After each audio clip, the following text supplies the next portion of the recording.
evening and welcome to RTD's English News Edition, the major stories. The head of state visits the Djiboutian Institute of Arts today.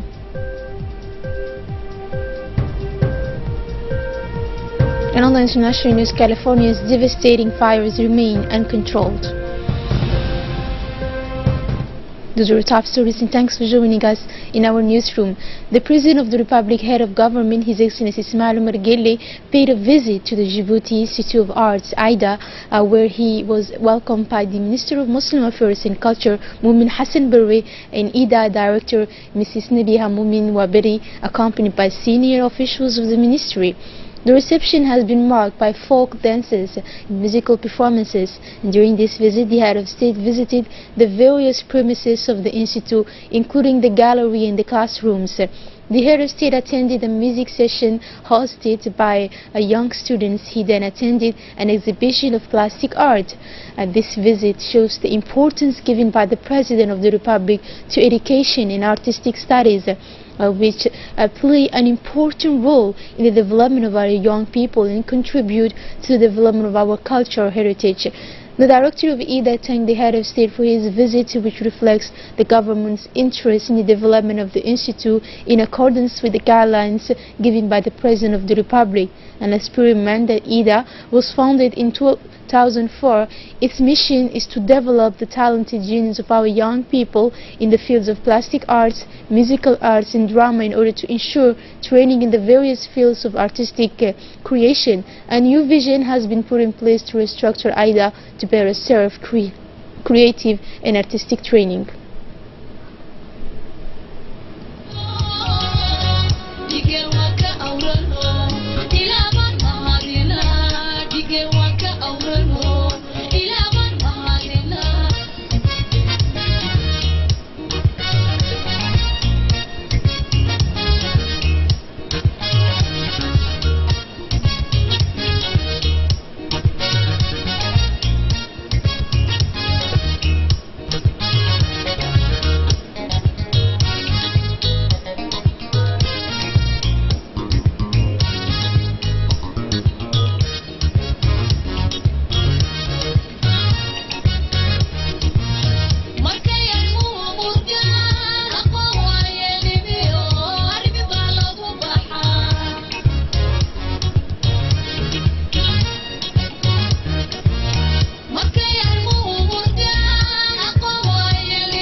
The Prime Minister Abdul Qadir Kamil Mohammed has met today with the Yemeni Minister of Commerce and Industry Mohammed Abdul Wahib, who is on a working visit to Djibouti.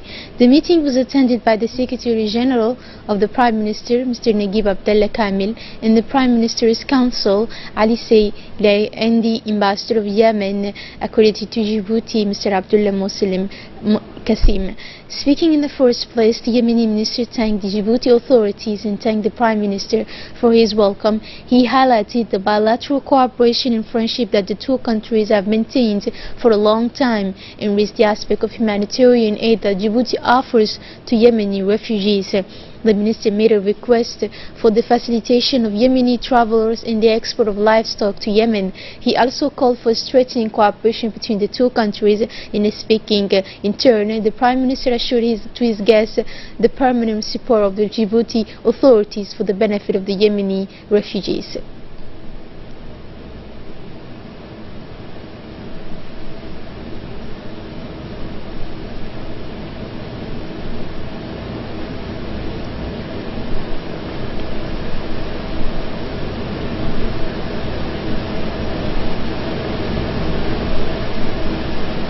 Yesterday, at the end of the morning, the Minister of Health, Dr. Jami Al-Mouki, received the main coordinator of TAICA, Mr. Mehmet Dogen, in his office to sign the Memorandum of Understanding for the construction and purchase of equipment of a new hospital specializing in the management of maternal and child diseases. Note the presence of the principal advisor, Mr. Saleh Abdel Hayi, and the many advisors at this very important signing session. This new hospital, with a capacity of 50 beds and which is extensible up to 100 beds, is the fruit of the discussions between the first Djiboutian lady Qadra Mahmoud Haid and the first Turkish lady during the state visit of the President Erdogan in Djibouti in 2015. TAICA coordinator Mr. Mehmet Dogen recalled that his Turkish cooperation agency is ready to further support the efforts of the Djiboutian government to improve the country's health system. In his speech, the Minister of Health was satisfied with the fruitful partnership with TAICA, which spares no effort to support the Republic of Djibouti, and particularly in the field of health. The Minister of Health recalled that this project, which is taking shape, is the fruit of the discussions which took place between the two First Ladies of Djibouti and Turkey. Under the high patronage of the Secretary of State for Youth and Sports, Hassan Mohamed Kamil, was launched this morning at the Goleta Stadium the national campaign for the detection of young talents from several sporting disciplines. In the presence of all heads of Djibouti Sports Federation, senior executive departments, in this case CNOD's President, Mrs. Aisha Ali Garred, Secretary General, Mr. Mohammed Ahmed Farah, High-Level Sports Director, Mr. Saeed Ali Hussein, and many others. The executives here present, recently formed by the experts of the Federation, are, according to the Minister, the torchbearer of this detection, indicated the Minister. The Secretary of State continued his speech in saying that this campaign of detection comes after a training in collaboration with the CONFESH, who will organize the 11th game of CJSOI in Djibouti in April. This campaign will detect the young athletes at the pace of half competitive youth. The Secretary of State returned to the dissolution of the team to the Football Federation. The Foreign Affairs Committee of the National Assembly, chaired by MP Aisha Dabar, held a meeting this morning in the committee room. The energy bill was discussed during the morning session. The government was represented by the Minister of Energy, Younis Ali Gedi, and all members of the Committee on Foreign Affairs participated in the meeting. After the exchanges and debate, the members of the committee gave a favorable opinion for the project to be debated and adopted in the next plenary session. As part of the military cooperation between the Republic of Djibouti and the United States, the Chief of Staff of the Forces Army, General Zakaria Sheikh Ibrahim, received General Thomas Walzer, U.S. military operation in Africa, known under Africa, accompanied by a delegation composed including Brigadier Commander of Camp Lemonnier, Alexander Hamilton, attaché of the MPC, and this morning at the hotel of the officers of the Army's Colonel Hassan Bassouma Hassan. On his arrival, General Thomas Walzer was received with all the honors of his rank in the course of the mass officers. After the ceremony, General Zakaria and his American counterpart had a one-on-one meeting, and this talk focused on the excellent relationship and military cooperation that bind the two countries.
And after the one-on-one meeting, the two delegations had an extended meeting. The two leaders also discussed the different aspects of cooperation, welcoming their dynamic developments and expressing their satisfaction to everyone as to the consistency and solidity of the relations between the Republic of Djibouti and the United States.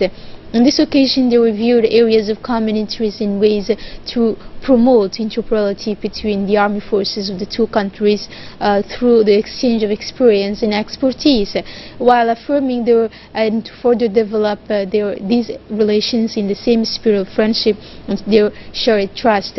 General Hassan Ali Kamil, Brigadier General Tahir Ali Muhammad, Colonel Abdurrahman Adan, Commander of the National Navy, Colonel Muhammad Kayad Gili, Head of the Logistics Division, and Colonel Muhammad Elmi Abene, the Operation Division, participated in this meeting. In his speech, General Zakiri greeted the General for his visit and recalled that the ties that bind the two countries in the various sectors of cooperation. General Waldazar thanked the General for the welcome he extended to him and his delegation. He recalled that the Republic of Djibouti was the first country to work to wrestle the fight, to fight the terrorism after the 11th of September, and that the relationship between the two countries was important, and at the end they shared a meal, symbol of friendship, and family photo.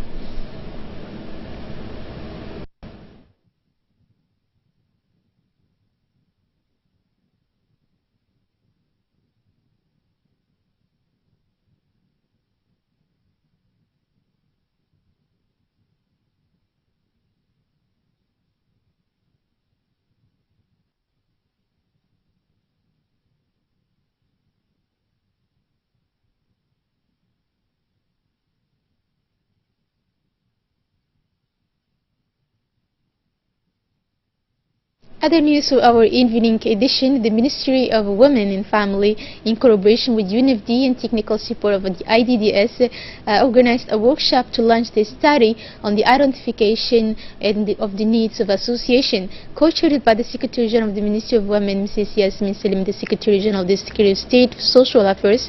The workshop was attended by Decentralization and the project coordinator, the UNFD, the representative of the different associations of Djibouti City as well. The objective of this consensus in identification of the needs of the association is to diagnose the current status of the associations and their activities, and to list them the available data on their needs.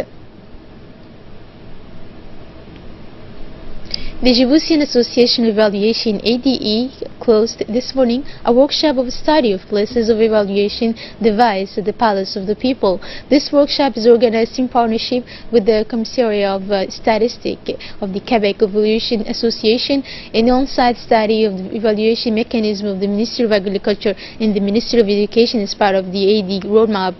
The aim of this study is to draw up a general picture of the evaluation mechanism existing in the two ministries, to identify the challenges to be revealed, and to identify avenues for action in the light of the priority needs of users in the country. The objective is to contribute to the development of the country's expertise in the field of evaluation in order to provide technical support to the government, civil society, and development partners for their future.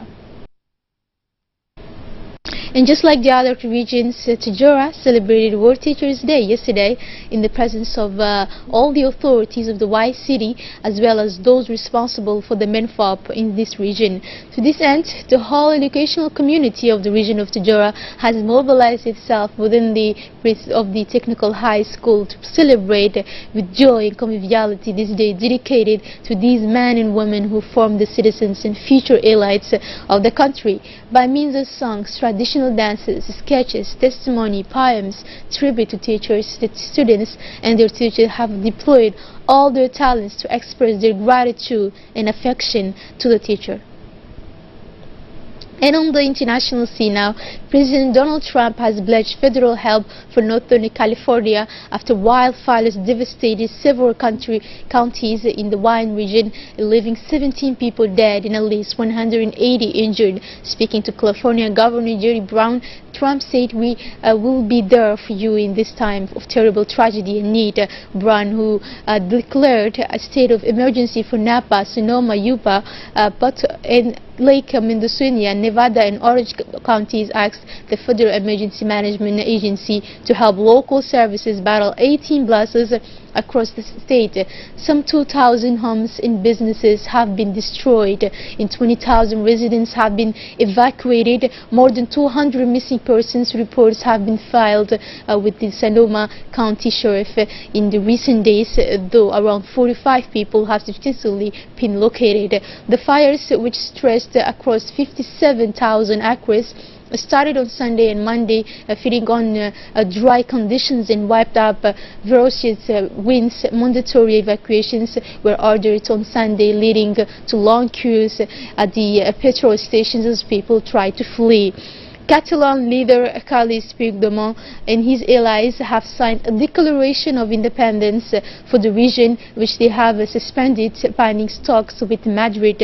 A regional government spokesman has said Catalonia restores today its full sovereignty, says the document called Declaration of the Representative of Catalonia. It reads, "We call on all states and international organizations to recognize the Catalan Republic as an independent and sovereign state. We call on the Catalan government to take all the necessary measures to make possible and fully effective this declaration of independence and the measures contained in the transition law that founds the Republic." Mr. Puigdemont told the Assembly earlier that the effects of the declaration will be suspended to allow time for talks to reach a negotiated solution to the standoff over the northeast region. However, Mr. Puigdemont said that his government was willing to delay the process to minimize conflict. And that's all for tonight's news. Thank you for joining us in RTD and have a good night.